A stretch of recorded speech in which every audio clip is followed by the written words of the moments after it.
je te souhaite la bienvenue dans Histoire au poil, le podcast nature où les animaux ont la parole. Je suis Alizéa, animatrice nature, et mercredi, j'ai lu un conte sur Basile, le moineau. Je suis sûre que ce conte t'a intrigué et que tu as envie d'en apprendre plus sur cet oiseau qui vit tout près de chez nous. Alors, c'est parti! Derrière chaque empreinte, chaque regard, il y a une vie à découvrir. Aujourd'hui, c'est le portrait du moineau. Quand on pense aux animaux sauvages, on imagine souvent des créatures rares, des animaux cachés dans les forêts profondes ou dans les montagnes lointaines. Et pourtant, certains vivent juste à côté de nous, sur nos toits, dans nos rues, sur les places de nos villages. Et le moineau en fait partie. Petit, discret, brun et gris, on le voit tellement souvent qu'on finit parfois par ne plus vraiment le regarder. Et pourtant, derrière ce petit oiseau familier se cache une histoire fascinante. Prenons quelques minutes pour découvrir le moineau domestique, l'un de nos plus anciens voisins.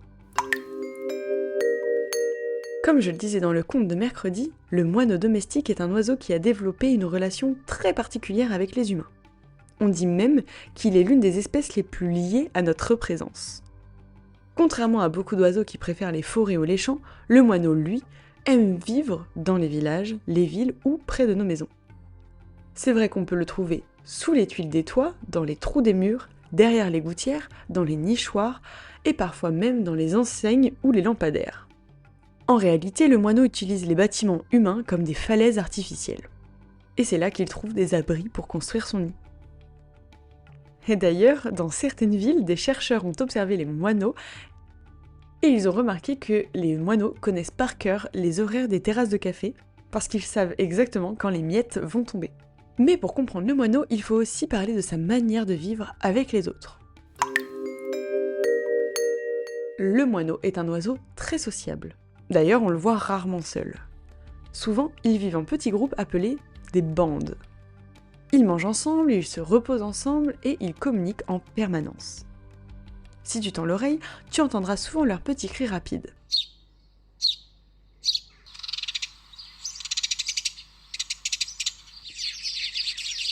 Ça, ce sont des appels pour rester en contact, signaler un danger ou retrouver les autres membres du groupe. Et dans un groupe de moineaux, c'est bien organisé. Effectivement, il existe une hiérarchie sociale. Certains individus dominants choisissent les meilleurs perchoirs ou les meilleurs endroits pour manger. Et cette vie en groupe les aide aussi à se protéger.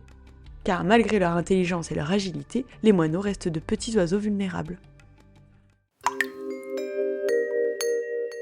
Si le moineau vit si bien près des humains, c'est parce qu'il sait profiter de nombreuses sources de nourriture.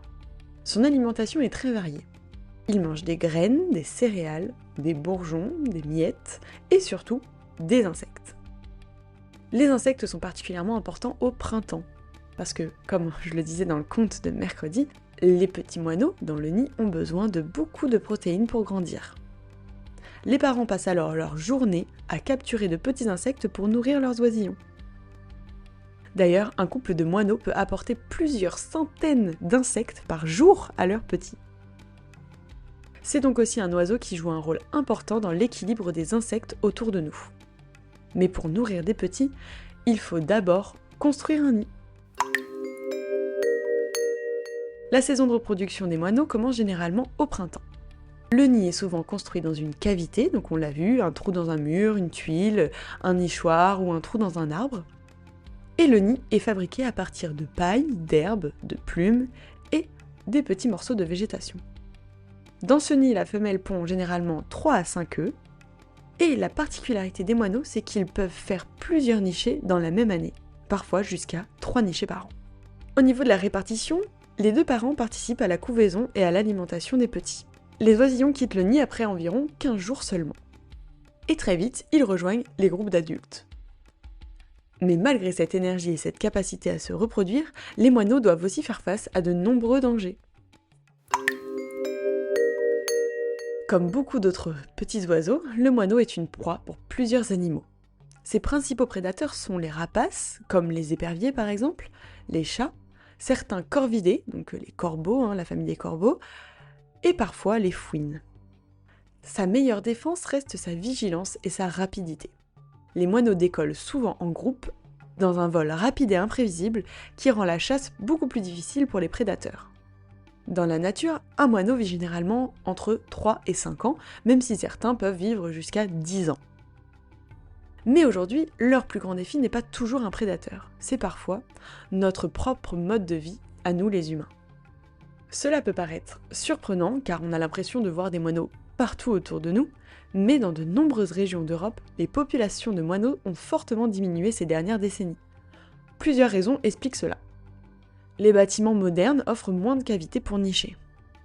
Certains insectes disparaissent, les espaces verts sont parfois moins diversifiés, et les villes deviennent parfois moins accueillantes pour la biodiversité.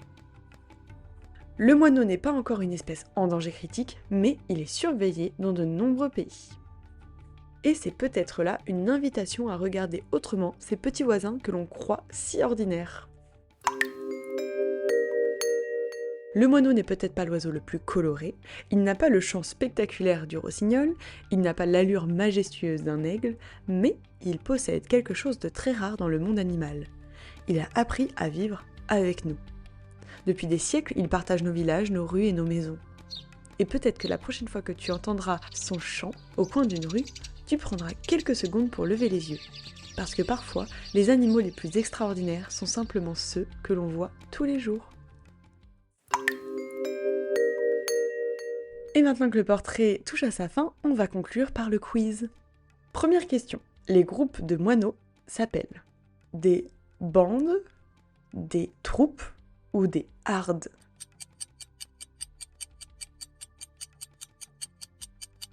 Des bandes. Deuxième question. De quoi les oisillons ont besoin pour bien grandir? Des miettes, des bourgeons ou des insectes?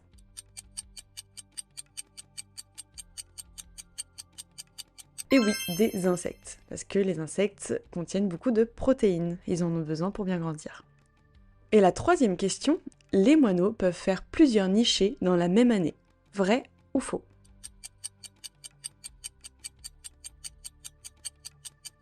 Et oui, c'est vrai, les moineaux peuvent faire jusqu'à 3 nichés par an. Et voilà, le portrait du moineau est terminé. Maintenant, je suppose que tu es incollable sur cet oiseau que tu dois croiser tous les jours. Et tu l'auras compris, le moineau a besoin de toi.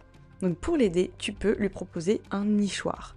Je te mets tous les liens utiles en description si tu veux un plan pour construire ton propre nichoir ou un lien pour acheter un nichoir de bonne qualité. Et je te mettrai même des conseils pour placer ton nichoir. Maintenant que tu as eu tous ces conseils et toutes ces informations, je te souhaite une belle journée et je te dis à mercredi prochain pour un conte sur l'écureuil.